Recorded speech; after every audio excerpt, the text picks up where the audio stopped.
నమస్తే, welcome to reality check. ప్రస్తుతం మనతో పాటు ఉన్నారు అమరావతి బహుజన జేఏసీ అధ్యక్షులు పోతుల బాలకోటయ్య గారు. సార్ నమస్తే అండి, ఎలా ఉన్నారు? నమస్తే మేడం, బాగున్నాను సార్. మీరు అమరావతిలో ఉంటారు.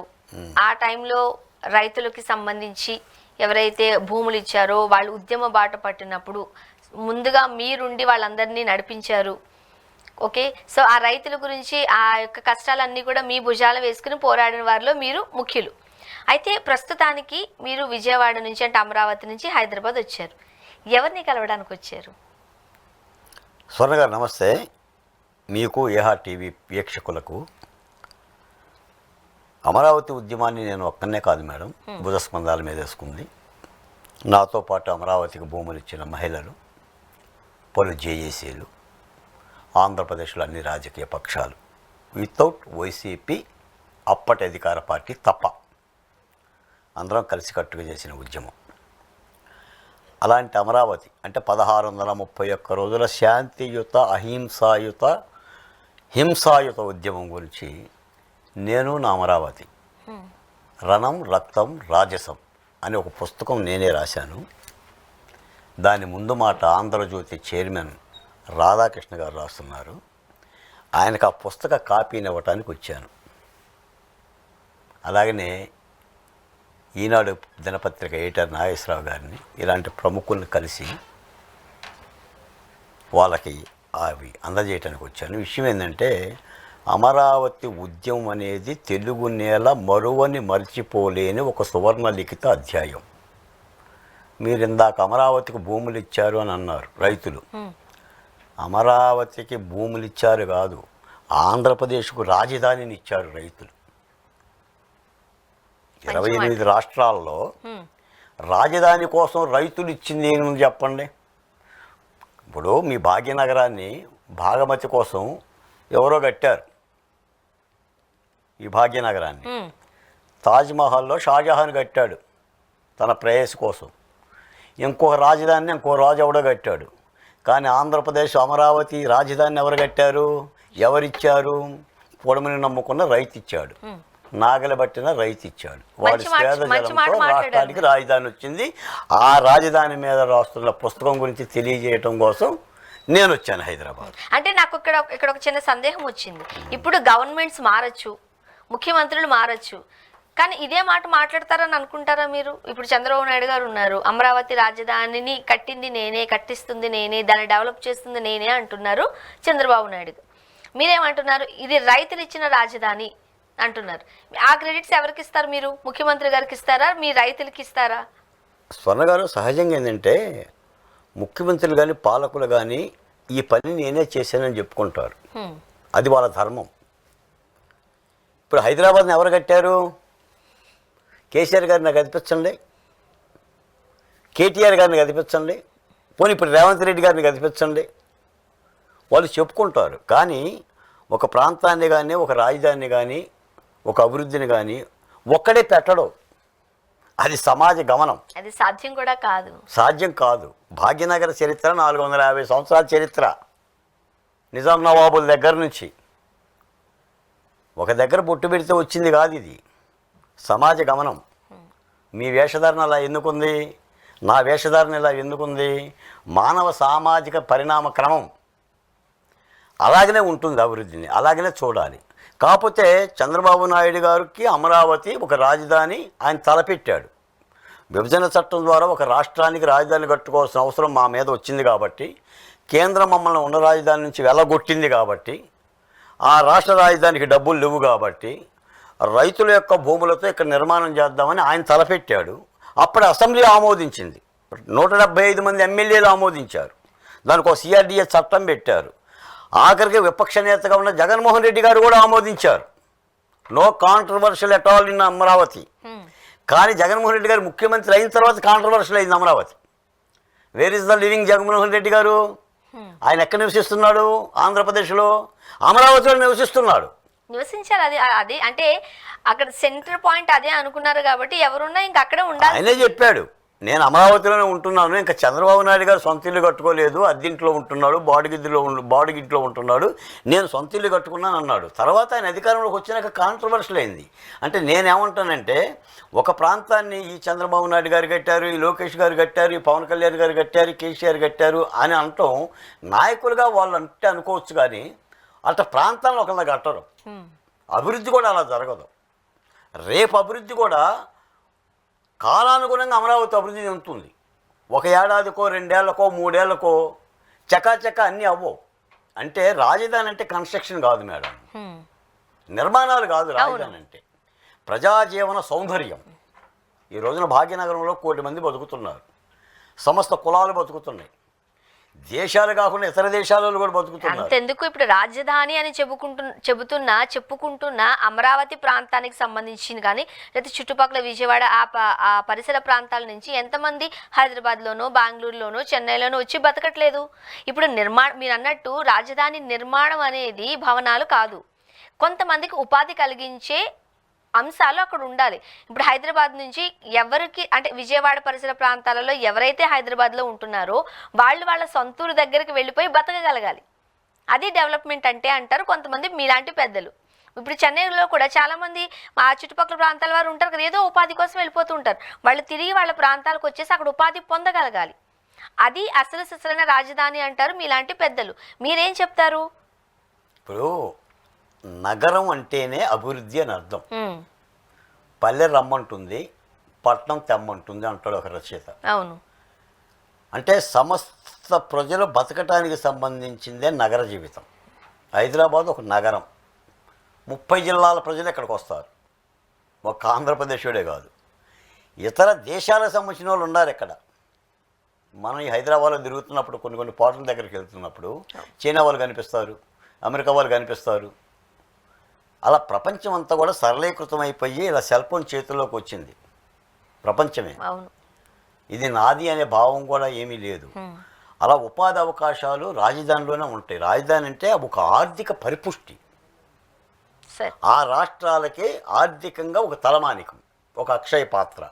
అంటే రాజధానిని అభివృద్ధిగాను అక్షయ పాత్రగాను ఆర్థిక కోణంగాను చూడాలి. భాగ్యనగరం ఏటా ఫర్ యానం 1,00,000 కోట్ల రూపాయల ప్రభుత్వ ధనం వస్తుంది ఇక్కడ నుంచి, ఇక్కడ ట్యాక్స్ రూపేనా కానీ వీటిని కానీ. దాన్ని అలా చూడాలి తప్ప ఈ రాజధాని కమ్మోలది, ఈ రాజధాని పలానా సామాజిక వర్గానిది లేదా పలానా ప్రాంతానికి చెందుతుందని చెప్పేసి అని రాజధాని మీద రాజకీయాలు చేయటం అనేది ఆంధ్రప్రదేశ్లో ఒక కొత్త తరహా బాధాకరమైన అంశం అయిపోయింది, వివాదం అయిపోయింది. దాని మూలాన అమరావతికి అన్ని శరలు వచ్చినాయి. అమరావతి రైతులు ఉద్యమం చేయాల్సి వచ్చారు. ఆ ఉద్యమ నేపథ్యంలో 3 రాజధానులు పెడతానన్న జగన్మోహన్ రెడ్డి గారు 3 రాజధానులు పెట్టకుండానే దిగిపోవటం అయిపోయింది. కొత్త ప్రభుత్వం, అదే Bharatiya Janata party, Janasena party, Telugu Desam party ముగ్గురు కలిసేసి అధికారంలోకి వచ్చారు.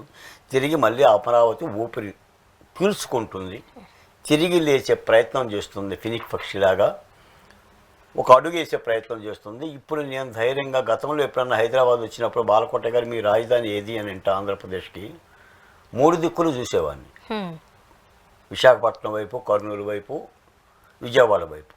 ఇప్పుడు ధైర్యంగా కాలు రగలేసుకుని మై క్యాపిటల్ ఈజ్ అమరావతి అని చెప్పగలుగుతున్నాం. అంటే ఆంధ్రప్రదేశ్ కూడా ఒక రాజధాని ఉంది, అది అభివృద్ధి చెందాలని కోరుకుంటున్నాం. తప్పకుండా.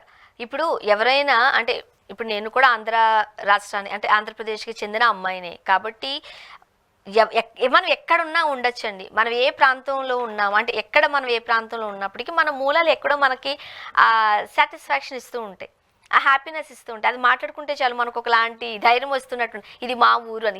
ఎవరికైనా సరే, అది ఏ రాష్ట్రమైనా ఏ జిల్లా అయినా సరే ఉంటుంది. సో ఆంధ్రప్రదేశ్ డెవలప్ అవ్వాలి, మీరు అమరావతి సరౌండింగ్స్లో ఉన్న వారు కాబట్టి మాది రాజధాని అని కాలర్ ఎగరేసుకుని చెప్తున్నారు. ఇప్పుడు హైదరాబాద్ నుంచి ఎందుకు మీరు ఇందాక ఒక మాట అన్నారు, కేంద్ర ప్రభుత్వం ఇక్కడి నుంచి తరిమేసింది, రాజధాని లేదు, డబ్బులు లేవు కాబట్టి ఆ రోజు చంద్రబాబు నాయుడు గారు రైతుల్ని భూములు అడిగారు, వాళ్ళు ఇచ్చారు అని. మరి మళ్ళా అదే దౌర్భాగ్య దుస్థితి మన ఆంధ్రప్రదేశ్లోనే వేరే ప్రాంతాలకు రావద్దుగా, ఇటు వైజాగ్ కానీ లేకపోతే కర్నూలుకు కానీ రాకూడదు. కాబట్టే 3 ప్రాంతాలు డెవలప్ అవ్వాలి అని అంటే అక్కడ ఒక హైకోర్టు బెంచ్ అని ఇక్కడ ఒక పారిశ్రామికంగా కానీ ఏర్పాటు చేస్తానని ఆ రోజు జగన్మోహన్ రెడ్డి గారు అన్నో చెప్పారు. ఇప్పుడు అదే అడుగుతాం, ఇన్ని వేల కోట్లు రాజధాని నిర్మాణానికి పెడుతున్నారు, మరి మిగతా 2 ప్రాంతాల పరిస్థితి ఏంటి?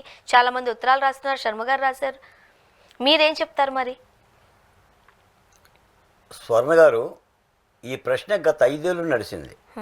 జగన్మోహన్ రెడ్డి గారు అన్నమాట కూడా ఏంటంటే, మనం ఉమ్మడి ఆంధ్రప్రదేశ్లో సంపదంతా హైదరాబాద్లో పెట్టాం, తద్వారా 29 జిల్లాలకి నష్టం జరిగింది, కాబట్టి ఇప్పుడు వికేంద్రీకరణ అంటే రాజధాని వికేంద్రీకరణ ద్వారానే అభివృద్ధి వికేంద్రీకరణ జరుగుతుందని చెప్పి అన్నాడు ఆయన.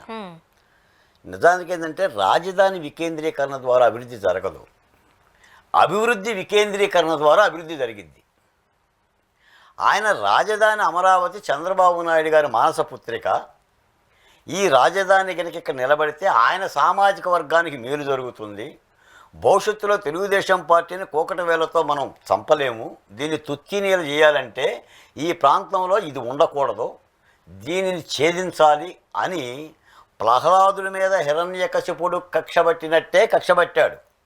నిజానికి ఆయన చెప్పిన మాట కనుక అర్థమవుతుందా? మీరే అన్నారు అమరావతిలోనే జగన్మోహన్ రెడ్డి గారు ఇల్లు కట్టుకున్నాడు అని. ఈ మాట అప్పుడే చెప్పేవాడు. అసెంబ్లీలోనేమో అమరావతి హై హై నాయక హోయ్ హోయ్ నాయక అన్నాడు, అధికారంలో ముఖ్యమంత్రి కాగానే నై నై నాయక అని అన్నాడు. మరి దీన్ని ఎలా చూడాలి? నీ 3 రాజధానుల కల్పతరు ప్రతిపక్ష నేతగా నీకు గుర్తులేదా? అంటే ముఖ్యమంత్రిగా పగ్గాలు చేపట్టినాకే గుర్తొచ్చింది. అంటే ఇది విభజన రాజకీయం. అంటే రాజధానిని విభజిస్తే ప్రాంతాలకు న్యాయం జరగదు, అభివృద్ధిని విభజించాలి. ఈ రోజున హైదరాబాద్ ఉంది, మరి హైదరాబాద్ను 3 పాయలు చేసి 30 జిల్లాలకు పంచుతారా? ఇప్పుడు హైదరాబాద్లో ఉన్న సచివాలయం ఒక దగ్గర, హైదరాబాద్లో ఉన్న న్యాయస్థానం ఇంకో జిల్లా దగ్గర, అసెంబ్లీ ఎక్కువ దగ్గర కడతారా? అలా కడితే అవుతుందా? అది రాజధాని. రాజధాని అంటే అన్ని పరిపాలనా పద్ధతిలో ఉండదు రాజధాని అవుతారు. దీని నుంచి వచ్చే సంపాదన ఆర్థికతని అన్ని ప్రాంతాలు పంచాలి. పైగా ఏంటంటే అసలు అమరావతి శిశువు, నడయాడుతున్న శిశువు, అభివృద్ధి చెందిన శిశువు కాదు, అది భాగ్యనగరం కాదు. దాన్ని నడక రాలా, నువ్వు దాన్ని విభజిస్తానంటున్నావు అంటే అది కుట్రకోణం. కానీ దాన్ని ఛేదించారు, ప్రజలు తిరస్కరించారు. నిజంగా ప్రజలు కనుక ఆమోదిస్తే జగన్మోహన్ రెడ్డి గారే గెలిచేవాళ్ళు. మొన్న 11 రావాల్సినంత అవసరం లేదు. ఖచ్చితంగా జగన్మోహన్ రెడ్డి గారు ఓటమిలో ప్రధానమైన పూదండలో దారంలాగా ఉన్నదే అమరావతి ఉద్యమం. ఆ ఉద్యమం మీద ఆయన అనుసరించిన వైఖరి. ఇప్పటికి ఆయన అయితే దాన్ని వెనక్కి తీసుకోవాలి, 3 రాజధాని అనే సిద్ధాంతాన్ని. వాళ్ళ అధికార ప్రతినిధులు కూడా ఆయా డిబేట్లో కూడా మాట్లాడుతుంటారు, మీ దగ్గర కూడా మాట్లాడుతూ ఉంటుంటారు. ముందు ఆ విధానాన్ని, ఆ యొక్క నిర్ణయాన్ని ఆయన వెనక్కి తీసుకోవాలి. ఎందుకు ఓడిపోయామనేది ఆయన ఆలోచించుకోవాలి. అంటే మనం బెడ్రూమ్లో ఉంగరం పోగొట్టుకొని వరండాలో ఎతికామనుకోండి, 24 గంటలు ఎతికినా మీకు దొరకదు. బెడ్రూమ్లోనే ఎతకాలి. ఓటమి కారణాలను సమీక్షించుకోవాలి. ఒక జగన్మోహన్ రెడ్డే కాదు, ఎనీ పార్టీ, ఎనీ లీడర్. ఒక నియోజకవర్గం ఎమ్మెల్యే ఓడిపోయిందంటే నేను ఎందుకు ఓడిపోయాననేది ఆలోచించాలి ఆయన, ఎందుకు ఓటమి చెందానని. ఆ సమీక్ష అయితే జగన్మోహన్ రెడ్డి గారి దగ్గర లేదు. ఇప్పటికి కూడా అమరావతి రాజధాని మీద ఇప్పుడు మొట్టమొదటిగా మీరు అడిగినట్టుగా ఒక ప్రాంతాల్లోనే మీరు ఇన్ని వేల కోట్ల రూపాయలు పెడుతున్నారు, మీరు ప్రణాళికలు రాస్తున్నారు, మంత్రి నారాయణరావు గారు, లేదంటే చంద్రబాబు నాయుడు గారు, పవన్ కళ్యాణ్ గారు, మరి అలా ఇతర ప్రాంతాలకు ఏం న్యాయం దొరుకుతుంది అని మాట్లాడుతున్నారు. ఇప్పుడు పోలవరం కడుతున్నాం మేడం. ఎవరు కడుతున్నారు? రాష్ట్ర ప్రభుత్వం. రాష్ట్ర ప్రభుత్వం కడుతుంది పోలవరం. ఎవరు నిధులు ఇస్తున్నారు? కేంద్ర ప్రభుత్వం ఇవ్వట్లేదు. కేంద్ర ప్రభుత్వ నిధులతోనే పోలవరం పూర్తి కావాలి. The project is the central government project, విభజన చట్టంలో వచ్చిన జాతీయ ప్రాజెక్ట్. అవును, అది కంప్లీట్ అయింది అనుకోండి, ఆ క్రెడిట్స్ ఎవరికి వెళ్తాయి? పోలవరం ప్రాజెక్టు పూర్తి అయితే నీళ్ళు ఎవరికి వస్తాయండి? అమరావతికి వస్తాయా? రాష్ట్ర ప్రజల కోసం కాదండి, ఉభయ గోదావరి జిల్లాలకు వస్తాయి. దాని త్రాగునీరు విశాఖపట్నం పోతుంది. పోలవరం పూర్తవటం మూలాన రాయలసీమకి నీళ్ళు వస్తాయి శ్రీశైలం ప్రాజెక్టు నుంచి. ఇప్పుడు అమరావతి రైతులు ఏమనుకోవాలి? మీరు పోలవరం విశాఖపట్నం కోసం కడుతున్నారంటే, రాయలసీమ కోసం కడుతున్నారంటే మాకు కట్టండి పోలవరం అని మేము పంచాయతీ పెట్టొచ్చుగా మేడం. మీకు పట్టిసీమ కట్టారు తూర్పుగోదావరి జిల్లాలో, అక్కడ ఎందుకు కట్టారు? శ్రీ సిటీ పెట్టారు రాయలసీమలో. మీకు ఒక విషయం చెప్తా, రాయలసీమ ప్రాంతంలో 11 ఎయిర్పోర్ట్లు ఉన్నాయి మేడం. అమరావతి ప్రాంతంలో గన్నవరం ఎయిర్పోర్ట్ తప్ప ఇంకోటి లేదు. పట్టుమని 1000 మందికి ఉపాధి హామీ కల్పించే పరిశ్రమ లేదు. విశాఖ ఉక్కు ఉంది 50 ఏళ్ళుగా. అంటే అభివృద్ధిని అలా చూసుకోకూడదు అంటున్నా. అది రాష్ట్రానికి సంబంధించిన రాజధానిగానే భావించాలి, అవును, ప్రాంతానికి సంబంధించిన రాజధానిగా భావించకూడదు. ఇప్పుడు కొంతమంది లెటర్స్ రాస్తున్న శర్మ గారు కావచ్చు, హరి గారు కావచ్చు, ఇప్పుడు వాళ్ళ వెర్షన్ ఏంటి అని అంటే, ఇప్పుడు మీరు అన్నట్టు రాజధాని అనేది నిర్మాణాలు చూడడానికి హంగులతో ఆర్భాటాలతో కావాలా, మనకి కావాల్సిన సచివాలయం కావచ్చు, లేకపోతే మనకు కావాల్సిన భవనాలు కావచ్చు, అవి వాడుకోవడానికి ఉండి మిగిలిన డబ్బులు మిగిలిన ప్రాంతాల మీద కూడా ఇన్వెస్ట్ చేస్తే మంచిది కదా, ఆ ప్రాంతాలు కూడా అభివృద్ధి చెందుతాయి కదా అంటున్నారు వాళ్ళు. మీకేం కావాలి? ఆర్భాటాలు కావాలా, నిర్మాణాలు కావాలా? స్వర్ణ గారు ఏం ఆర్భాటాలు కడుతున్నారు? ఇంకా కడుతూ ఉన్నారు కాబట్టి ఆర్భాటాలు ఎందుకు కడతారు? మరి చెప్తున్న అంటే ఇప్పుడు టీడీపీకి సంబంధించిన నేతలు చెప్తున్న మాటలు అవే కదా. మరి మనం కొద్దిగా ఆ సాక్షి వాళ్ళ మాటల కనుక 4 మాటలు వింటే ఈ ఆర్భాటాలు అందాలు అనే మాటలే వస్తాయి. ఇప్పుడు అమరావతిలో సచివాలయం ఉంది, అసెంబ్లీ ఉంది, హైకోర్టు ఉంది. ఈ 3గా కట్టింది. పోవటానికి రోడ్లు వేశారు, లైట్లు వేశారు, వాటర్ ట్యాపులు తీశారు. ఇంకేం ఆర్భాటాలు కడతారు? జగన్మోహన్ రెడ్డి గారు ఉంది కూడా ఆ 3 చంద్రబాబు నాయుడు గారికి కట్టిన ఆ 3 నుంచేగా 5 ఏళ్ళ పరిపాలన సాగింది. ఈయన కొత్త సచివాలయం కట్టుకోలేదుగా, కొత్త అసెంబ్లీ పెట్టలేదుగా. అక్కడి నుంచే పరిపాలన. పరిశ్రమలు వస్తాయి, పరిశ్రమలు వస్తే ఉపాధి వస్తుంది, ఉద్యోగస్తులు ఉండటానికి బిల్డింగ్ వస్తూ ఉంటుంది, న్యాయమూర్తులు ఉండటానికి బిల్డింగ్ వస్తుంది. ఆల్రెడీ నిర్మాణాలు అయిపోయినాయి. అవి 90%, 70%, 80% అయిపోయింది. అయిపోయిన నిర్మాణాలను జగన్మోహన్ రెడ్డి గారు పండబెట్టేశారు. ఎలాంటిది ఇవ్వలేదు. ఆఖరికి ఏంటంటే ఏమీ పట్టించుకోకపోవటం మూలన అమరావతి అంతా అడిగి పెరిగింది. ఆ కంప చెట్లు తొలగించడానికే ఈ ప్రభుత్వానికి 36 కోట్ల రూపాయలు ఖర్చు అయ్యింది. అంటే కంప తొలగించడానికి 36 కోట్ల రూపాయలు ఖర్చు. జగన్మోహన్ రెడ్డి గారు ఉన్నప్పుడు రాజధాని అమరావతిలో కట్లపాములు తిరిగాయి. మీకు తెలుసో లేదో, జగన్మోహన్ రెడ్డి గారు ఒక సభ పెడితేనే ఆ సభలో కానిస్టేబుల్కి కట్లపాము గరిచి ఆయన ఆ మీటింగ్లో చనిపోయాడు. రాజధానిలో పాములు తిరిగినాయి అంటే తాచు పాములు. మొన్న ఈ కట్టెలు తీసేటప్పుడు కూడా ప్రొక్లైన్ తిరుగుతుంటే ప్రొక్లైన్ని మెనేసిని. అది జగన్మోహన్ రెడ్డి గారు చేసిన ఒక దాష్టీకం, మహాదారుణం చేశాడు అమరావతిని. చీరలు లాగాడు, లంగాలు దించాడు, రక్తాలు కళ్ళ చూశాడు. ఆ ఆడపిల్లల యొక్క తల్లుల యొక్క ఉసురు దగ్గరే జగన్మోహన్ రెడ్డి గారి అధికారం నుంచి దిగాడు. అది ఆయన గుర్తుకు రావట్లా. ఇప్పటికీ ఈ హైదరాబాద్ నుంచి హరగోపాల్కి ఆంధ్రప్రదేశ్తో పని ఏందంటే, ఇంతమంది వేదనలు కనిపించిన పౌర హక్కుల సంఘం నేతకి అమరావతిలో అన్నీ చేస్తారని చెప్పి రాయలసీమ వెళ్ళి మాట్లాడుతున్నాడు. రిటైర్డ్ ఐఏఎస్ శర్మ గారికి పనే ఉందండి. కాబట్టి మేమేమంటున్నామంటే కూటమి ప్రభుత్వం వీళ్ళ మీద చర్యలు తీసుకోవాలి, వీళ్ళకి నోటీసులు ఇవ్వాలి. ఇది ప్రాంతీయ విభజనకు దారి తీస్తుంది. మీకు సోషల్ మీడియాలో రంగనాయకం అనే ఒక మహిళ, 70 సంవత్సరాల మహిళ వాట్సాప్ పెడితేనే జగన్మోహన్ రెడ్డి గారు అరెస్ట్ చేశారు కదా. జర్నలిస్ట్ అంకబాబు గారిని చొక్కా లేకుండా అరెస్ట్ చేశారు కదా. తెలుగుదేశం పార్టీ నాయకులు కూడా అరెస్ట్ చేశారు కదా. ఇప్పుడు కూటమి ప్రభుత్వం కూడా నోటీసులు ఎందుకు ఇవ్వదు? ఎందుకు తెలుగుదేశం పార్టీ వాళ్ళు ఎప్పుడైతే వాళ్ళకి అగెన్స్ట్ ఒక చిన్న మాట మాట్లాడినా వాళ్ళందరినీ పట్టుకుని వెళ్తున్నారు కదండి, అరెస్టులు చేస్తున్నారు కదా. అందుకని ఇలా ఒక ప్రాంతంగా పేరు పెట్టేసి అమరావతి మీద ఇప్పటికీ కూడా కట్లపాముల్ని, విషపురుగుల్ని, నాగుబాముల్ని ఇలా తోసి ప్రాంతీయ వైషమ్యాలు సృష్టించే వాళ్ళ మీద కూడా నోటీసులు ఇవ్వాలి ప్రభుత్వం. నీ ఇష్టానుసారంగా నోరుందని, నీకేదో భావ ప్రకటన స్వేచ్ఛ ఉందని మాట్లాడితేట జగన్మోహన్ రెడ్డి గారు ఏం చేసినా ఎవరు మాట్లాడినా వాళ్ళు మాట్లాడే వాళ్ళ గొంతు నొక్కే ప్రయత్నం చేస్తారండి ప్రజాస్వామ్యంలో. ఏం మాట్లాడటం అండి. ఇప్పుడు జగన్మోహన్ రెడ్డి గారు, పట్టాభి గారు మాట్లాడిందండి ఒక సందర్భంలో, తెలుగుదేశం పార్టీ అధికార ప్రతినిధి. జగన్మోహన్ రెడ్డి గారు ఏం చేశారండి? ఏం చేశారు? మంగళగిరి ఆఫీసు పంపించి ఆఫీస్ ధ్వంసం చేశారు. పట్టాభి ఉంటే లేపేద్దామని అనుకున్నారు. దాని మీద అడిగితే ఏమన్నాడు? మా కార్యకర్తలకు బీపీ వస్తుంది అని అన్నాడు. ఇప్పుడు నా క్వశ్చన్ ఏంటంటే, ఏ రాజకీయ పార్టీకి సంబంధించి వత్తాసు పలకడం కాదు నా ఇది ఇక్కడ. కాకపోతే ఎవరు అధికారంలో ఉంటే, ఎవరు ప్రతిపక్షంలో ఉంటే ఆ రోజు వాళ్ళు ఏం మాట్లాడారో 4-5 ఏళ్ళు అయిపోయిన తర్వాత కూడా వాళ్ళని లోపల నుంచి తీసుకుని వచ్చి కేసులు పెట్టి, ఇప్పుడు చంద్రబాబు నాయుడు గారి ప్రభుత్వం అధికారంలో ఉంది. ఆ రోజు జగన్మోహన్ రెడ్డి గారు అధికారంలో ఉన్నప్పుడు ఎవరెవరైతే విచ్చలవిడిగా మాట్లాడారు, కొంతమంది చాలా వర్స్ట్గా మాట్లాడారు, నేను దాన్ని ఏమి సమర్థించట్లేదు.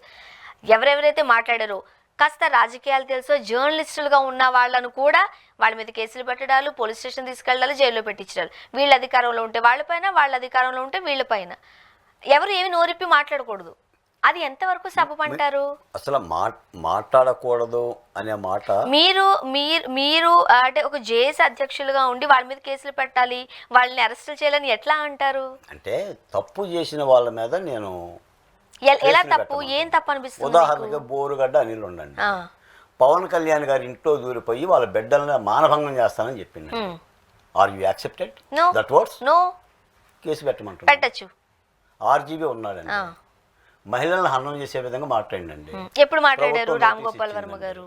ఆయన చేసిన సినిమాలని భూ సినిమాలే కదా. అప్పుడు ఎప్పుడు మాట్లాడాలి అంటున్నాను. ఇప్పుడు కోర్టు కూడా అదే చెప్పింది, మీకు తెలిసే ఉంటది ఈ విషయాన్ని. ఇప్పుడు మీరు ఒక మాట మాట్లాడుతున్నారండి, నాకు ఇబ్బందికరంగా అనిపించింది, నేను క్వశ్చన్ చేస్తున్నాను, అట్లా ఎట్లా అంటారండి మీరు అని. ఇప్పుడు రియాక్షన్ ఉండాలి, అంతేగాని మీరు ఇక్కడ నుంచి స్టూడియోలోకి వెళ్ళిపోయాక ఒక 4 ఏళ్ల తర్వాత అప్పుడు ఆ రోజు పోతుల బాలకోటయ్య గారు మాట్లాడిన మాట, స్టూడియోలో మాట్లాడిన మాట నాకు ఇబ్బంది కలిగింది అంటే దానికి ఆన్సర్ ఏంటి? స్వర్ణ గారు, ఇప్పుడు మీ మాటకే వస్తున్నా. గత 5 ఏళ్ల గవర్నమెంట్లో వాళ్ళు మాట్లాడారండి, అప్పుడు మీరు చర్యలు తీసుకోలేదు. ఇప్పుడు 5 ఏళ్ళు గడిచిపోయింది అలా అని ఇప్పుడు మీరు చర్యలు తీసుకుంటే ఎలా అని మీరు అంటారా? కోర్టు కూడా అదే చెప్తుంది, నేను అనే మాటలు కాదు అవి. కోర్టు చెప్పినా ఇంకోళ్ళు చెప్పినా అంత ముందున్న గవర్నమెంట్ వాళ్ళని ప్రోత్సహించింది. ఎవడి అధికారం ఎవరు తీసుకుంటారు చర్యలు? తీసుకోవాల్సింది వాళ్ళు. ఇప్పుడు సోషల్ మీడియాలో మహిళలను హనం చేస్తూ పోస్టులు పెట్టి లేదా వేరే వేరే విధంగా అప్రజాస్వామికంగా మాట్లాడిన వాళ్ళు ఆనాటి ప్రభుత్వం, జగన్మోహన్ రెడ్డి గారి ప్రభుత్వం తీసుకోవాలి. అసలు వాళ్ళు తీసుకోవటమే కాదు, వాళ్ళు పెట్టింది అందుకు కదా, వాళ్ళని నియమించిందే. వాళ్ళు తీసుకోలేదు, తప్పు జరిగింది. మరి వచ్చిన ప్రభుత్వాలు చర్యలు తీసుకోకుండా ఎలా ఉంటుంది? ఇంకో మాట, చంద్రబాబు నాయుడు స్కిల్స్ డెవలప్మెంట్ స్కామ్లో అవినీతి చేసిండు. ఎప్పుడు చేసిండు? 2018లో చేసిండు. మరి నువ్వేంది చర్య తీసుకున్నావు? అప్పుడు జరిగిన దానికి నువ్వు తీసుకున్నావు కదా.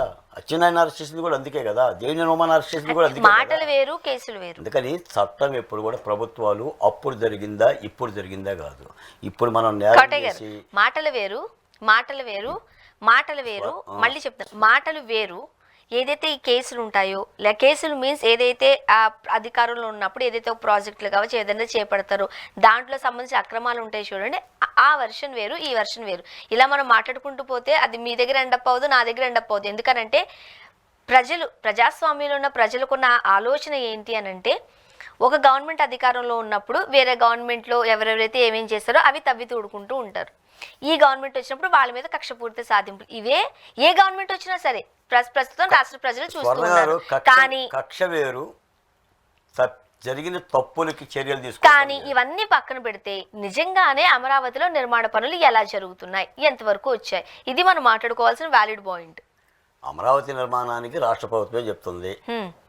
దానికి సంబంధించిన ప్రపంచ బ్యాంకు రుణం 15,000 కోట్ల రూపాయలు తెచ్చింది. హడ్కో లాంటి సంస్థల నుంచి 15,000 కోట్ల రూపాయలు తెచ్చింది. దానికి నారాయణ ప్రత్యేకంగా నియమించింది, ప్రణాళికలు సిద్ధం చేసింది, సిఆర్డీఏని యాక్టివేషన్ చేసింది, అడవిలో ఉన్న అమరావతి యొక్క అడవిని నరికింది, ఆ కంప చెట్లు కూడా తీసేసింది. వాళ్ళ ప్రణాళిక ప్రకారంగా 3 ఏళ్లలో ఈ నిర్మాణాలను పూర్తి చేయాలి ప్రణాళిక పెట్టుకొని ముందుకు వెళ్తున్నారు. గతంలో అమరావతిలో ఇలా ఇటుక బెల్ల బెట్ల జగన్మోహన్ రెడ్డి గారు. అలాంటి అమరావతి నిలదొక్కుంటుంది. రైతులు ఆనందంగా ఉన్నారు. వాళ్ళకి ఇవ్వాల్సిన ప్లాట్లు ఇస్తారు, ఇంకా పూర్తిగా ఇవ్వాల్సిన అవసరం ఉంది. అభివృద్ధి నేను ఇందాక అన్నట్టుగా అభివృద్ధి నిదానంగానే జరుగుతుంది. ఇప్పుడు భూమ్ మాయ అంటే నిర్మాణాలు రావు. అక్కడ ఎవడో ఓ పక్క నుంచి నిర్మాణ పనులు జరుగుతున్నాయి, మరో పక్క అభివృద్ధికి సంబంధించిన అడుగులు కూడా వేస్తుంది. నిర్మాణాలే అభివృద్ధి. పరిశ్రమలకు భూములు కేటాయింపు జరగాలి, పరిశ్రమలు రావాలి, వాళ్ళు పెట్టాలి, వాళ్ళు పెట్టినాక ఉపాధి వస్తుంది. ఇది ఒక నిర్విరామమైన ఒక ప్రక్రియ. ఒక 6 నెలలకో 7 నెలలకో అయ్యే పనులు అయితే కావు. నాయకులు చెప్తే చెప్పొచ్చు మాటలు, పెట్టే పెట్టుబడిదారుడు నువ్వు రావాలి, నువ్వు పెట్టాలి, ఎంఓయూలు కుదరాలి, నువ్వు పెట్టిన తర్వాత ఉపాధి అవకాశాలు రావాలి. అంటే వెరసి ఏమవుతుందంటే, ఇప్పుడు అమరావతి అనేది ముందు ఆంధ్రప్రదేశ్ రాజధాని ఎక్కడ అనే ప్రశ్నకి సమాధానం వచ్చింది. ఎక్కడంటే విజయవాడ గుంటూరు ప్రాంతాల మధ్యనున్న అమరావతి రాజధాని. అసలు నిజానికి ఏంటంటే అమరావతి కూడా కాదు మేడం రాజధాని. ఆంధ్రప్రదేశ్ రాజధాని అంటే బెజవాడే, గుంటూరే. అది 2 జంట నగరాలు కవలపిల్లలు. ఈ 2 జంట నగరాల మధ్యన ఉన్న ప్రాంతం 29 గ్రామాల భూములు ఇచ్చారు. దానికి అమరావతిని కొత్త నామధేయం పెట్టాడు చంద్రబాబు నాయుడు గారు. ఆ పేరు పెట్టడమే వీళ్ళకి ఇబ్బంది అయిపోయింది. ఇప్పుడు రాజధానికి భూములు ఎవరైతే ఇచ్చారో రైతులు ఆ టైంలో కొన్ని ప్రామిసెస్ చేశారు అప్పటి గవర్నమెంట్. అవన్నీ మీకు సాటిస్ఫాక్షన్గా ఇప్పటికున్నారా? ఒక్కొక్కటి అంటే ఆ భూములు ఇచ్చిన ప్లేస్లో మీకు ఇవి ఇస్తాం అవి ఇస్తాం అని చెప్పారు కదా, అవన్నీ ఇస్తుందా గవర్నమెంట్? రాజధాని రైతులు భూములు ఇచ్చిన ప్రధానమైన డిమాండ్ ఏంటంటే రాష్ట్ర ప్రభుత్వం ఇచ్చిన ప్రధానమైన హామీ ఏంటంటే వాళ్ళు ఇచ్చిన భూమిలో సంబంధించి నివేశన స్థలాల కోసం లేదంటే రెసిడెన్షియల్ దానికోసం వ్యాపార నిమిత్తం వాళ్ళకి తిరిగి ప్లాట్లు ఇచ్చారు. ఆ ప్లాట్లను అభివృద్ధి చేయాలి, రిజిస్ట్రేషన్ పూర్తి చేయాలి. ఆ ప్రక్రియ ఇప్పుడు జరుగుతుంది, కానీ పూర్తి కాల ఇప్పటికీ ఆ ప్రక్రియ జరుగుతుంది. అలా ప్లాట్లు అభివృద్ధి చేసిన తర్వాత అమరావతి అభివృద్ధి చెందితే కానీ వీళ్ళ ప్లాట్లకు సంబంధించిన వాల్యుయేషన్ వస్తుంది. ఇప్పుడు మన ప్రాంతాన్ని అభివృద్ధి చేయకపోతే ఆ కొండదానికి మాత్రం ఏం ఖరీదు ఉంటుంది, అమ్ముకోవాలన్నా ఉండాలన్నా కూడా. నువ్వు అక్కడంతా కూడా అభివృద్ధి చెందితే అభివృద్ధిలో భాగంగా ఉంటుంది. చాలామందికి తెలియని విషయం ఏంటంటే స్వర్ణ గారు, మొత్తం వెరసి రైతుల భూములు ప్రభుత్వ భూములు మొత్తం కలిపి అమరావతిలో రాష్ట్ర ప్రభుత్వానికి ఉన్న భూములు 50,000 ఎకరాలండి. 50,000 ఎకరాలు. ఈ 50,000 ఎకరాల్లో ప్రభుత్వం ఉంచుకునేది 10,000 ఎకరాలు మాత్రమే. మిగిలిన 40,000 ఎకరాలు కూడా ఆయా అభివృద్ధి కార్యక్రమాలకి, పారిశ్రామికవేత్తలకి, సంస్థలకి, ఇన్స్టిట్యూషన్లకి ఇచ్చేవే. ఈ 10,000 ఎకరాల్లోనే సచివాలయము, హైకోర్టు, నువ్వు ఏ నిర్మాణం చేసుకున్నా కూడా ఇందులోనే మీరు ఉండేది. ఇది ఆనాటి సిఆర్డిఏ ప్లాను, అలాగనే జరుగుతుంది. కాబట్టి ఇప్పుడేంటంటే అమరావతిలో చాలా ఒక ప్రత్యేకమైన ప్రణాళికతో అమరావతి పనులు జరుగుతున్నాయి. ఇబ్బందులు అయితే లేవు. కాకపోతే ఏంటంటే ఇప్పుడు జగన్మోహన్ రెడ్డి గారు కూడా అమరావతి రాజధాని అని చెప్పేసి ఒక ప్రకటన చేయటము, ఆ 3 రాజధానులు వెనక్కి తీసుకుంటే సమస్య ఏమీ ఉండదు.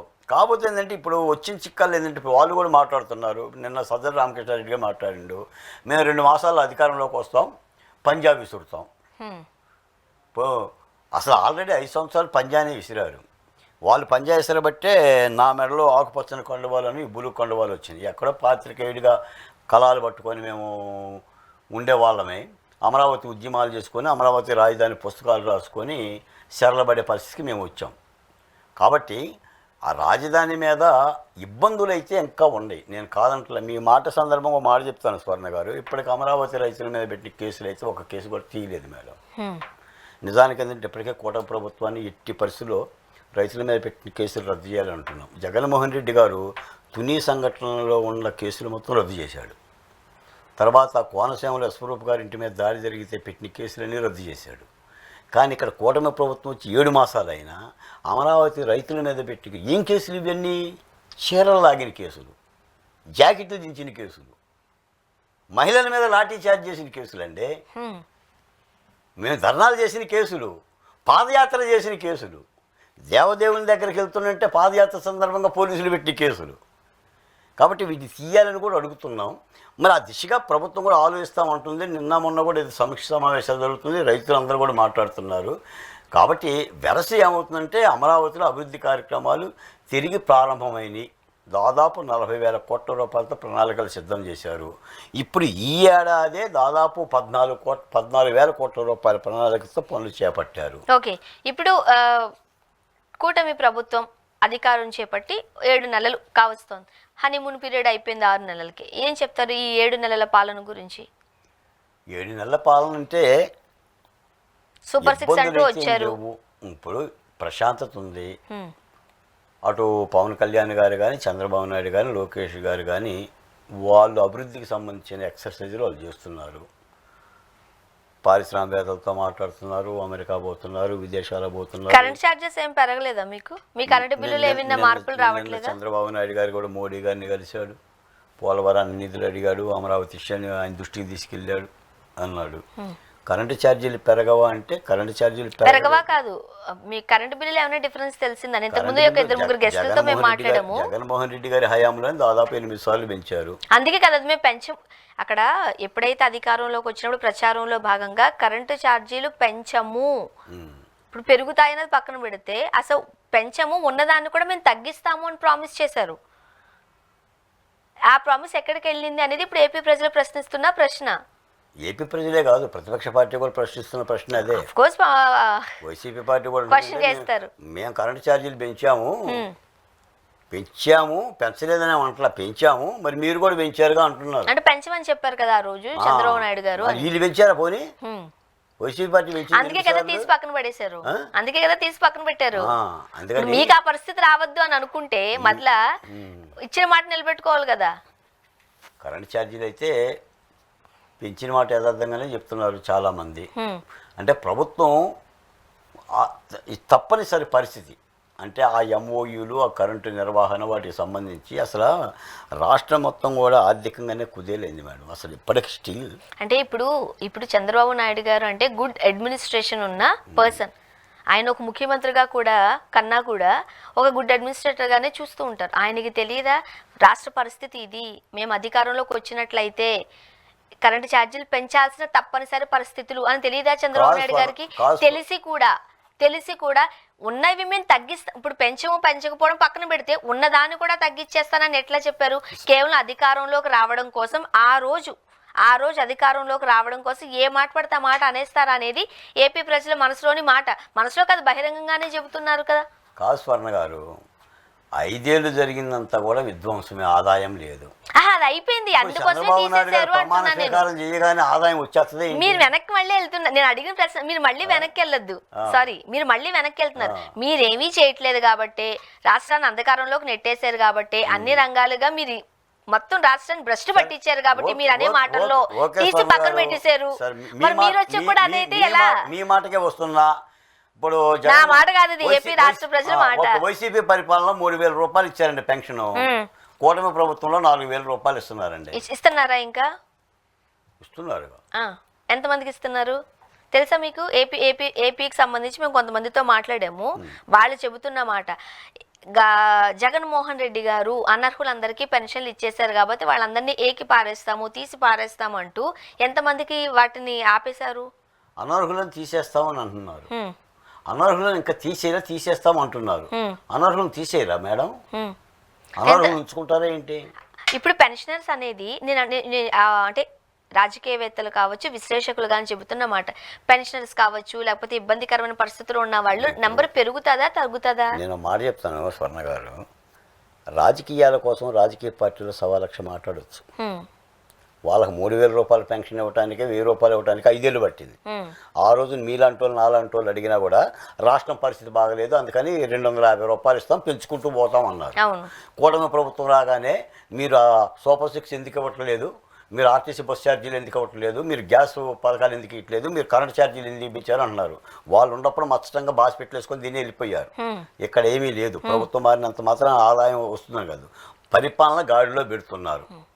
గాడిలో పెట్టి ప్రయత్నం. కోటయ్య గారు, మీరు మళ్ళీ అదే చెప్తున్నారు, మీరు మళ్ళీ యూటర్న్ తీసుకుని అక్కడికే వెళ్తున్నారు. నేను మళ్ళీ అదే ప్రశ్న వేయాల్సి వస్తుంది. నేనేం చెప్తున్నా అదే, చంద్రబాబు నాయుడు గారు అంటే ఒక ముఖ్యమంత్రిగా కన్నా కూడా ఒక గుడ్ అడ్మినిస్ట్రేటర్ గా చూస్తూ ఉంటారు. నిజంగానే వైసీపీ ప్రభుత్వం అలా ఇలా అన్ని రాష్ట్రాన్ని భ్రష్టు పట్టించింది అని అంటున్నారుగా. పట్టించింది కాబట్టే కదా వాళ్ళని దించి మీది పెట్టింది. మీరు ప్రచారం చేస్తున్నప్పుడు మరి ఇవన్నీ తెలియదా చంద్రబాబు నాయుడు గారికి? ఇప్పుడు ఎక్కడ చేస్తున్నారు? 3 సిలిండర్లు అన్నారు, సంవత్సరానికి ఇచ్చారా? ఇప్పుడు మీరు ఏమంటారు తెలుసా? మళ్ళీ మీ ఆన్సర్ అదే కదా, ఆల్రెడీ వైసీపీ ప్రభుత్వం మళ్ళీ వెనక్కి వెళ్తున్నారు. ఇప్పుడు 3 సిలిండర్లు అన్నారు, ఇచ్చారా? పెన్షనర్స్ అందరికీ మేము ఇంకా పెంచుకుంటూ పోతాం, అలా ఇస్తాం ఇలా ఇస్తాం అన్నారు, ఇచ్చారా? వాలంటీర్లకు సంబంధించి ఇప్పుడు ఎంతమంది? సుమారు 2 లక్షల మంది. వాళ్ళు 50-60 రోజులుగా నిద్రాహారాలు మానేసుకుని రోడ్ల మీదకి వచ్చి, ఆ రోజు రైతులు ఎలా ధర్నాలు చేశారో ఈ రోజు కూడా వాళ్ళు కూడా శాంతియుతంగా ధర్నాలు చేస్తున్నారు. వాళ్ళకంటే మేము ఇది చేస్తాము అది చేయలేమన్న ఒక విషయాన్ని అయితే చెప్పాలా? చెప్పలేదు. ఇవన్నీ ఏంటి? ఇవన్నీ ప్రభుత్వం ఎప్పుడు చేసి పెడుతుంది? మహిళలకు ఉచిత బస్సు అన్నారు, 7 నెలలు అయింది. ఒక మహిళను ఉచితంగా బస్సు ఎక్కారా? దీపావళి అన్నారు, సంక్రాంతి అన్నారు, క్రిస్మస్ అంటున్నారు, న్యూ ఇయర్ అంటున్నారు. ఇప్పుడు నేనంటుంది అదే కదా స్వర్ణ గారు, నీకు 15,000, నీకు 15,000, నీకు 18,000, నీకు 20,000 అని అన్నారు కదా. ఇంకా మీరు ఎప్పుడు ఇస్తారని అంటున్న జగన్మోహన్ రెడ్డి గారి మాట గురించే నేను అంటున్నా. ఆయన 6 నెలల్లో నీకు 15,000, నీకు 15,000 అండు. ఆయన 1,000 రూపాయలు ఇవ్వలేకపోయిండు. నీకు 250, నీకు 250, నీకు 250 అండు. ఆయన అమరావతిని నాశనం చేసిన 36 కోట్ల రూపాయలు అడవికి పెంచిండు. పోలవరాన్ని పూర్తి చేయలేదు, 72% పూర్తయిన పోలవరాన్ని. ఈ రోజున ఏంటంటే ఆయన సంగతి కూడా పక్కన పెడుతున్నా, ఈ రోజున కూటమి ప్రభుత్వం కూడా ప్రభుత్వం అది. ఎందుకంటే I am not in the government, నేను ప్రభుత్వంలో భాగస్వామిని కాదు. భాగస్వామిని అయితే ఇంకా మీకు బాధ్యతగా చెప్తాను. కానీ వాళ్ళైతే అడుగులు ఇస్తున్నారు. ఇప్పుడు పెన్షన్లు ఇస్తున్నారు, పెంచిన పెన్షన్ల ప్రకారంగా. మీరు ఇందాక అన్నట్టుగా అనర్హులను తీసేస్తామనే మాటలో తప్పులేదు. అనర్హులైతేనే తీసేయాలి, అర్హులను మాత్రం అనర్హులుగా తీసేస్తే ప్రజల నుంచి కూడా వ్యతిరేకత వస్తుంది. మొన్న 3 ఉచిత సిలిండర్లో కూడా ప్రకటించారు. నిన్న క్యాబినెట్ కూడా ఈ బస్ ఛార్జీలకు సంబంధించి ఇంకో మాట కూడా ఏంటంటే, స్వర్ణ గారు, ఈ రోజున పరిస్థితి ఎలా ఉందంటే, ఏదైనా రాజకీయ పార్టీ ఒక హామీ ఇస్తే ఆ హామీ నుంచి బయటికి వెళ్ళటానికి కూడా అవకాశం లేదండి. ప్రజలు కూడా ఊరుకునే పరిస్థితి లేదు. మనం అడగటం కాదు, ప్రజలు రేపు పొద్దున అడుగుతారు. 6 మాసాల తర్వాత, 7 మాసాల తర్వాత, ఏడాది తర్వాత ప్రజలే మహిళలు అడుగుతారండి. ఇప్పుడు మాకు ఇస్తామన్నది ఏంటి అని చెప్పేసి అందుకని వెనక్కి వెళ్ళే పరిస్థితి కూడా లేదు. మీ తెలంగాణ కూడా తీసుకోండి, కేసీఆర్ కానీ, రోజున రేవంత్ రెడ్డి గారు కానీ ఇతర అభివృద్ధి కార్యక్రమాలు చేసినా కూడా ఎన్నికల్లో రాజకీయ పార్టీలు ఇచ్చిన హామీలను ప్రజలు నిరాశలో ఉంటారు. చంద్రబాబు నాయుడు గారికి ఆ స్పృహ ఉంది, ఆ ఆలోచన ఉంది. ఖచ్చితంగా సూపర్ 6 పథకాలు అమలు జరిగి తీరుతాయండి. కాకపోతే మీరు అడిగినట్టుగా కాలాతీతం అవుతుందిగా బాలకోటయ్య గారు అంటే, కాలాతీతం ఆర్థిక పరిస్థితుల నేపథ్యంలో అవుతుంది. నేను అనటం వేరను, దాన్ని ఆచరణలో తీసుకురావటం వేరు. జగన్మోహన్ రెడ్డికే సాధ్యపడాల. ఎందుకంటే ఆయన జాబ్ క్యాలెండర్ ప్రకటించే జాబ్ క్యాలెండర్ ఇవ్వలేకపోయాడు. చాలా పథకాలు ఆయన ఇవ్వలేకపోయాడు. ఆయన ఇవ్వగలిగినయే ఇచ్చాడు, వాటినే చెప్పాడు నేను బట్టలు నొక్కాను అని. చాలా చేయలేకపోయాడు. ఎందుకంటే అవన్నీ కూడా ఆర్థిక వెసులుబాటుతో కూడుకున్న వ్యవహారము, కేంద్ర ప్రభుత్వ సహాయ సహకారాలు కావాలి. ఆ నేపథ్యంలో చంద్రబాబు నాయుడు గారు కానీ, కూటమి ప్రభుత్వం కానీ పనిచేస్తుంది. వెరసి ఏమైందంటే, ఇప్పుడు నాకు తెలిసిందంటే ఆంధ్రప్రదేశ్లో అలజడి లేదండి. ఎవరు రోడ్డు మీదకి వచ్చేసి ఆర్తనాదాలు చేసే పరిస్థితి లేదు. వాలంటీర్స్ ఎక్కడ ఉన్నారు? వాలంటీర్స్ ప్రభుత్వ నిర్ణయం మేడం. అది వాలంటీర్స్ ఆ రోజు రైతులు ఎందుకు బయటకు వచ్చారు? అవి ప్రభుత్వ నిర్ణయాలే. వాలంటీర్లను మళ్ళీ తీసుకుంటాము అని చంద్రబాబు నాయుడు గారు ఎన్నికల్లో అన్నమాట యథార్థం. ఇప్పుడు తీసుకోలేదు అన్నమాట యథార్థం. దాని మీద వాళ్ళు తీసుకోకూడదు. పవన్ కళ్యాణ్ దానికి సంబంధించి గవర్నమెంట్ గెజిటే లేదు, జీవో లేదు అంటున్నది కూడా వాస్తవమే. వాళ్ళని తీసుకోరు మేడం. వాలంటీర్ అనే కాన్సెప్ట్ని కూటమి ప్రభుత్వం దగ్గరకు చేరనివ్వదు. వాలంటీర్ అనేవాడు జగన్మోహన్ రెడ్డి గారి మానస పుత్రుడు. మరి ఇప్పుడు ఏం చేయాలి? 2 లక్షల మంది, నేనేమంటాను, 2 లక్షల మంది కాదు, చంద్రబాబు నాయుడు గారి హయాంలో రైతులు భూములు ఇచ్చారు కాబట్టి జగన్మోహన్ రెడ్డి గారు అధికారంలోకి వచ్చినప్పుడు ఆ కాన్సెప్ట్ అంతా పక్కన పడేస్తారు. ఇప్పుడు చంద్రబాబు నాయుడు గారు అధికారంలోకి వచ్చారు కాబట్టి వాలంటీర్లు అనే ఒక వ్యవస్థని జగన్మోహన్ రెడ్డి గారు తీసుకొచ్చారు, ఈయన పక్కన పడేస్తారు. వాళ్ళు వచ్చినప్పుడు వీళ్ళని పక్కన పెడతారు, వీళ్ళు వచ్చినప్పుడు వాళ్ళని పక్కన పెడతారు. కానీ ఇబ్బందులు పడే ఆ రోజు రైతులు ఇబ్బంది పడ్డారు, ఈ రోజు వాలంటీర్స్ ఇబ్బంది పడుతున్నారు. దాన్ని మీలాంటి వాళ్ళు ఎట్లా సమర్థిస్తారు అంటారు. మేడం, వాలంటీర్ అనేది వ్యవస్థ కాదు. వాలంటీర్ అనేవాడు ఉద్యోగస్తులు కాదు, వాడు జగన్మోహన్ రెడ్డికి సేవ చేసే కార్యకర్త.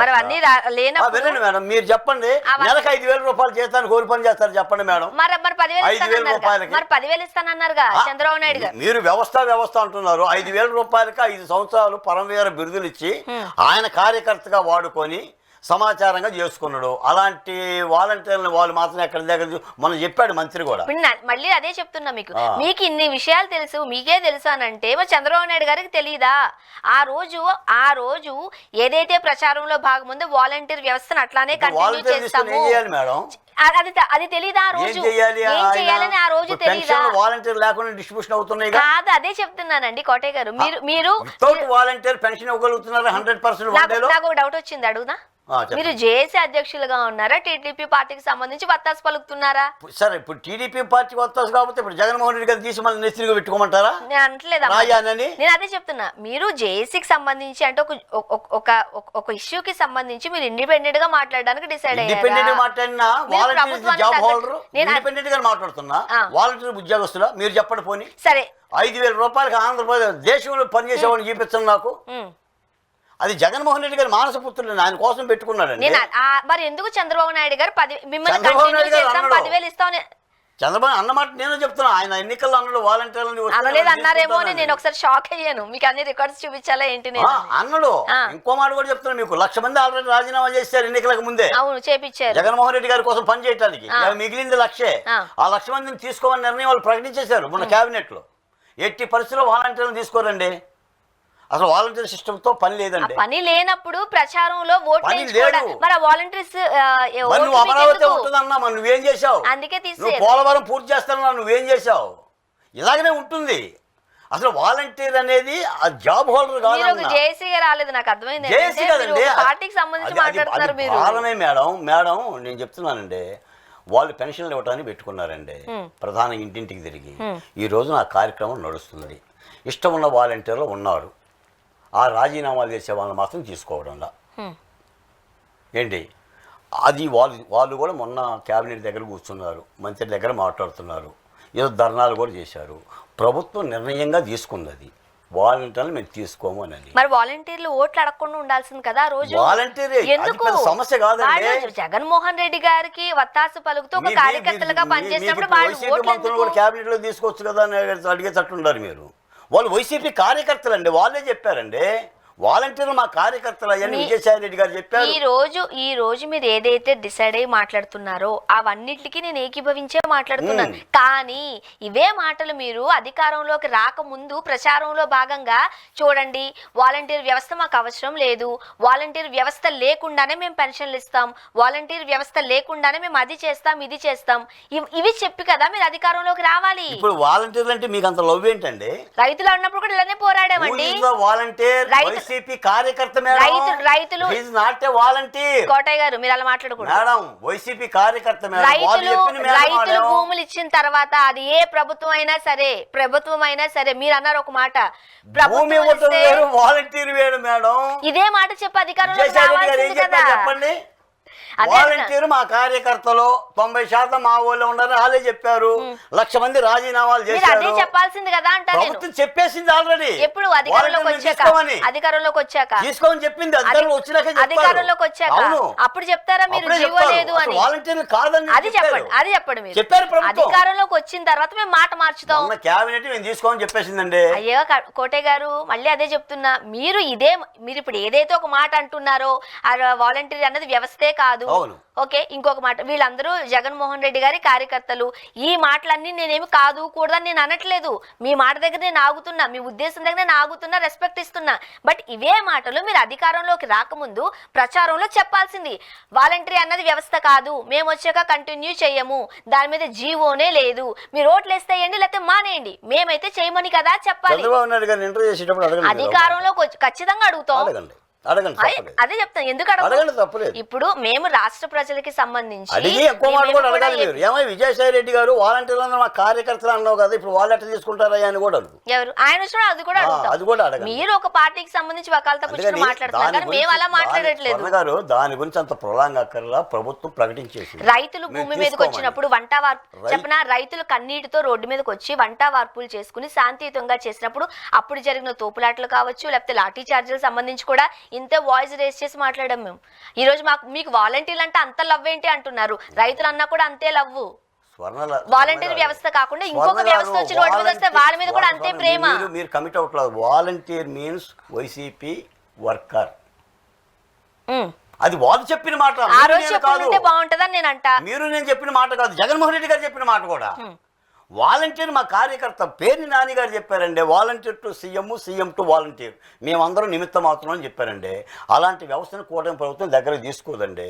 ఎన్నికల్లో చెప్పినా సరే కూటమి ప్రభుత్వం కూడా స్పష్టంగా చెప్పేసిందండి వాళ్ళకి, మీరు రాజీనామాలు చేశారు, ఇంకేమన్నా ఉంటే అర్హత కలిగి విద్యార్హత కలిగి నామ్స్ ప్రకారంగా ఉన్న వాళ్ళని మేము వేరే పద్ధతిలో వాడుకుంటామని చెప్పారండి.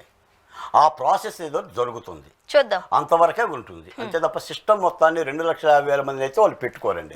ఒకవేళ మనం పెట్టుకోమన్నా వాళ్ళు పెట్టుకోరండి. బాలకోటే గారు, ఏదైతే జగన్మోహన్ రెడ్డి గారు ప్రజలకు ఇస్తానని మాటిచ్చి ఇవ్వలేకపోయారో, చేస్తానని చెప్పి చేయలేకపోయారో, దానికి ప్రజలు ఖచ్చితమైన మంచి గుణపాఠం చెప్పారు. బాబు నీ స్థానాలు ఇవి అని చెప్పారు, పక్కన కూర్చోబెట్టారు. ఇంతకుముందు కూడా మనం చూసుకోవచ్చు, చంద్రబాబు నాయుడు గారికి రాష్ట్ర విభజన అయిపోయిన వెంటనే ఏదో చేస్తారనే ఉద్దేశంతోనే రాష్ట్ర ప్రజలు అధికార పీఠంలో కూర్చోబెడితే ఆ తర్వాత ఎన్ని సీట్లకి 23 సీట్లకి పరిమితం చేసి ఎలా కూర్చోబెట్టారో ఇప్పుడు మళ్ళీ ప్రజలు అదే గమనిస్తున్నారు. మీరు అన్నట్టుగా ప్రజలు ఏకీభవించారు అనుకోండి, ఇది అసలు వ్యవస్థే కాదు, వాళ్ళు ఓట్లు మాకు సంబంధం లేదని అనుకున్నారు అనుకోండి, మళ్ళీ అదే రిజల్ట్ ఎప్పుడు ఎక్కడ చూపించాలో ప్రజలు అక్కడ చూపిస్తారు. చూద్దాం ఏం జరగబోతుంది. స్వర్ణ గారు ఒక మాట, మీరన్న మాటలో ఒక తేడా ఉంది. చంద్రబాబు నాయుడు గారు 2019లో దిగిపోవడానికి కారణం ఆయన అభివృద్ధి చేయకపోవటం కాదండి. ఓకే, జగన్మోహన్ రెడ్డి గారికి కూడా ఒక అవకాశం ఇద్దాం. కొత్తవాడు, మీరు బాగా మాట్లాడితే మీరు బాగా చేస్తే మాకు కొత్త వాళ్ళు ఎందుకు? ప్రజాస్వామ్యంలో అలాగనే ఉంటుందండి. ప్రజలు కొత్తదాన్ని అన్వేషిస్తారు. మంచి పాయింట్ చెప్పారు బాలకోటి గారు. యాక్చువల్లీ నేను కన్క్లూడ్ చేద్దాం అనుకున్నాను కానీ అవకాశం ఇచ్చారు. ప్రజలు ఎప్పుడు ఆ కూడా అవకాశాన్ని ఆయన సద్వినియోగం చేస్తారు. ప్రజలు ఎప్పుడు కూడా మార్పు కోరుకుంటారు. మార్పు కాదండి, కొత్తను కోరుకుంటారు. అంటే ఆశపడతారు. ఆ ఆశలు నెరవేర్చలేనప్పుడు దించేసి మళ్ళీ కొత్త వారికి అవకాశం ఇస్తారు. కొత్త వారా లేకపోతే అది వీళ్ళే ఎప్పుడైనా రొటేట్ అవుతారా? జరుగుతుంది. కొత్త అది వాళ్ళ తెలంగాణలోనూ జరిగింది. ఇప్పుడు తెలంగాణ తెచ్చిన కేసీఆర్ గారే కింద కూర్చున్నారు. ఆబ్వియస్లీ ఇది ఓన్లీ 2 తెలుగు రాష్ట్రాల్లోనే కాదు, యూనివర్సల్ దేశం అంతా అదే జరుగుతుంది. మీరు అన్నట్టు ప్రపంచం అంతా అదే జరుగుతుంది. ఇప్పుడు నేనేమంటా, ఎవరో అభివృద్ధి చేయలేదని చెప్పో, అంటే నేను ఏ రాజకీయ పార్టీకి సంబంధించిన వ్యక్తిని కాదు కాబట్టి కొంతమంది మీలాంటి పెద్దలు కావచ్చు, రాజకీయ విశ్లేషకులు కావచ్చు, మాట్లాడుతున్న మాటలు నా మనసులో పెట్టుకుని వాళ్ళు అనే మాటలు మీకు చెప్తున్నా. అధికారంలో ఏదైతే ప్రభుత్వం ఉంటారో వాళ్ళు ఇప్పుడు జరుగుతున్న రాజకీయాలు, మీరు అధికారంలోకి వచ్చారనుకోండి నా మీద కక్ష పెడతారు. అది ఏదన్నా చేస్తారు, కోర్టులు అంటారు, కేసులు అంటారు, స్వచ్ఛందం అంటారు, ఏమన్నా మాట్లాడచ్చు. నేను అధికారంలోకి వచ్చాను అనుకోండి, మీ మీద నేను కక్ష సాధింపు చర్యలు. ప్రస్తుతం చూస్తున్న దేశ రాజకీయాలలో ఇవే రాజకీయాలు. ఎవరో అభివృద్ధి చెందలేదు కాబట్టి ఇంకెవరో ఏదో లేదు. ప్రజలకు తెలుసు ఎవరు ఏం చేస్తున్నారు, ఎవరిని ఏ టైంలోకి సెలెక్ట్ చేసుకోవాలి, కూర్చోబెట్టుకోవాలి. అంతేం తప్ప 23 సీట్లకే పరిమితం అయిపోయారని ఆ రోజు జగన్మోహన్ రెడ్డి గారు ఎద్దేవా చేశారు. ఈరోజు 11 సీట్లకే పరిమితం అయ్యారు. రేపు చంద్రబాబు నాయుడు గారికి ఎన్ని సీట్లు వస్తాయో తెలియని పరిస్థితి. సో అది కాలమే నిర్ణయించాలి. ఇప్పుడు మీరు అన్నారు ఒక వ్యవస్థ దగ్గర ఇంత అట్టర్ ఫ్లాప్ అయిపోయారు, వాళ్ళందరూ నెక్స్ట్ ఎన్నికల్లో వచ్చేసరికి వాళ్ళు మాట్లాడరా, వాళ్ళు ఓట్లేయరా, ఓటుతో బుద్ధి చెప్పరా?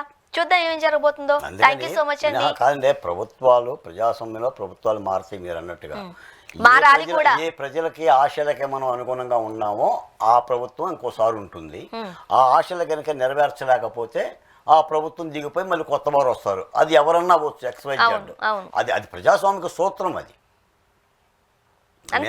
దాన్ని మేమేం కాదన్నాం. కాకపోతే అంటే గత ప్రభుత్వంతో పోల్చుకుంటే ఇప్పుడు 6 నెలల మాసంలో 7 నెలల మాసంలో వీళ్ళు కాస్త అభివృద్ధి వైపుగా అడుగులు వేస్తున్నారు.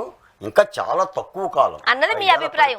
అది మీ అభిప్రాయం. ఇప్పుడు చాలా తక్కువ టైం అని మీరు అంటారు, కొంతమంది చాలా ఎక్కువ టైం ఇచ్చామంటారు. చూద్దాం ఏం జరగబోతుందో. థ్యాంక్ యూ సో మచ్ అండి. Thank you very much. ఇది వాళ్ళ రియాలిటీ చెక్. Stay tune.